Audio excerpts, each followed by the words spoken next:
আসসালামু আলাইকুম দর্শক, আমার তো হয়ে গেছে। হ্যাঁ তোমার হয়ে গেছে? কি ছেলে হয়েছে না মেয়ে হয়েছে না বিয়ে হয়েছে কোনটা?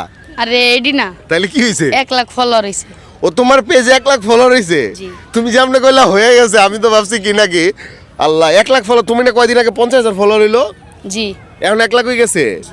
হাই হাই দর্শক, এই যে দেখেন এই ভিডিওটা কিন্তু আপনারা ইরফান খান পেজ থেকে দেখতে পারতেছেন। সো কিছুদিন আগে আমরা একটা 50K সেলিব্রেশন করছিলাম, বাট এর মধ্যেই আলহামদুলিল্লাহ আপনারা 1 লক্ষ মানুষ ওরে ভালোবাসা দিয়ে দিয়েছেন। 1 লাখের উপরে হয়ে গেছে না? 1 লাখ কত এখন কত আছে? 1,04,000। 1,04,000। যাক, আমরা তো আশায় ছিলাম যে একদিন না একদিন খুব শীঘ্রই 1 মিলিয়ন হয়ে যাবে, ঠিক আছে? তো এই যে 1 লাখের উপরে মানুষ তোমার পেজটা ফলো করলো, তোমাকে ভালোবাসলো, তাদের উদ্দেশ্যে তুমি কি বলবা? মানে তাদেরকে কি বলবা? তুমি ধন্যবাদ দিবা না কি করবা, নাকি প্রশংসা করবা? তাদের কি বলবা বলো, তুমি নিজে থেকে বলো। যারা আমার বলো বলো বলো বলো যারা ভুলে গেছি গা। যেমন চাই বলো তুমি। দেখি আজকে ইরফানের বলতে হবে, এই ভিডিও কোনো কাট হবে না, এডিটর, ঠিক আছে? কোনো কাট হবে না, বলো বলো। যারা আমাকে ফলো করেছেন তাদেরকে আমার তরফ থেকে ধন্যবাদ। এতটুকু কথা করলে কি এতক্ষণ সময় লাগলো? আচ্ছা তুমি বুঝছি তুমি পারবা না, সরো তুমি। এবার ইরফানের আব্বুর সঙ্গে আমরা কথা বলবো, আপনি কি বলবেন একটু বলেন। আসসালামু আলাইকুম দর্শক, যারা আমার ছেলের পেজটাকে আপনারা ফলো করেছেন তাদেরকে মন থেকে আমি ধন্যবাদ জানাই। এত ভালোবাসা দিয়েছেন, এই ভালোবাসা আমরা কখনো ভুলতে পারবো না। তো দর্শক, সবাইকে উদ্দেশ্য করে একটা কথা বলতে চাই, আপনারা যদি মানে ওদেরকে সাপোর্ট দেন, সাপোর্ট দিয়ে যদি একটা জায়গায় নিয়ে যান, আমি মনে করি যে খারাপ কিছু হবে না। কারণ এই ছেলের ভিতরে ট্যালেন্ট আছে, প্রতিভা আছে, সেটা যদি ও দেখাইতে পারে আর আপনারা যদি একটু সাপোর্ট দেন, আশা করি এই ছেলেটা একদিন অনেক দূর যাবে। বর্তমানে আপনারা এমনিই জানেন যে ছেলে মানুষের কিন্তু সোশ্যাল মিডিয়াতে মূল্য খুবই কম। আজকে ইরফানের মানে না বললেই না, এটা একটা লজ্জার বিষয়।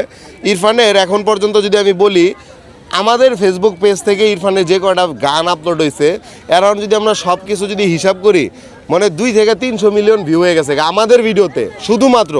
এছাড়া ইরফানেরগুলো তো আছেই। এখন আমাদের ছাড়া আরও অসংখ্য কন্টেন্ট ক্রিয়েটরের পেজ থেকে কিন্তু ওর অনেক ভিডিও অনেক মিলিয়ন মিলিয়ন ভিউ হয়েছে।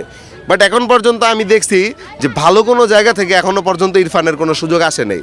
ভালো কোনো মিউজিক প্ল্যাটফর্ম, বাংলাদেশের অনেক মিউজিক প্ল্যাটফর্ম আছে, অনেক টিভি চ্যানেল আছে যারা প্রতিভা খুঁজে, কিন্তু ওই ধরনের কোনো জায়গা থেকে ইরফানের জন্য আমরা সাড়া পাই নাই। বাট আজকে যদি ইরফান মেয়ে মানুষ হইতো, তাহলে দেখতাম ওর পিছনে পিছনে মনে করেন সবাই সিরিয়াল ধরতো। তো এই হচ্ছে অবস্থা। তো এই জায়গা থেকে যদি আপনারা একটু সাপোর্ট দেন, আই হোপ, আমি মনে করি খারাপ কিছু হবে না।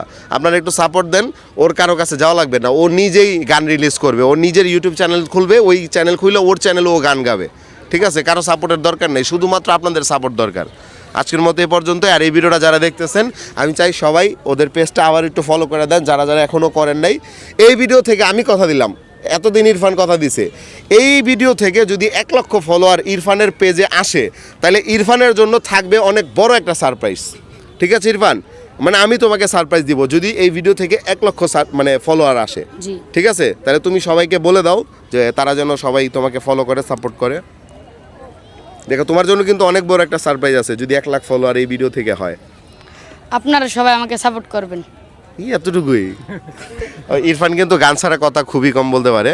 তো আমরা এখন বিদায় নিব। বিদায় নেওয়ার আগে ইরফানের কণ্ঠ থেকে একটা ছোট্ট গান শুনতে শুনতে আমরা বাড়ি চলে যাব। ইরফান, একটা গান শুনে আমরা আমাদেরকে বাড়িতে পাঠিয়ে দাও। নীল শাড়িতে মানায় তোরে লাল শাড়িতে না, লাল শাড়ি পরিয়া বুকের জ্বালা বারস না। নীল শাড়িতে মানায় তোরে লাল শাড়িতে না, লাল শাড়ি পরিয়া বুকের জ্বালা বারস না।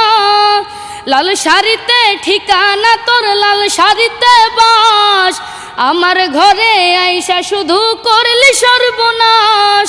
লাল শাড়িতে ঠিকানা তোর, লাল শাড়িতেই বাস, আমার ঘরে আইসা শুধু করলি সর্বনাশ। চলো এবার আমরা বাড়ি চলে যাই, আসো।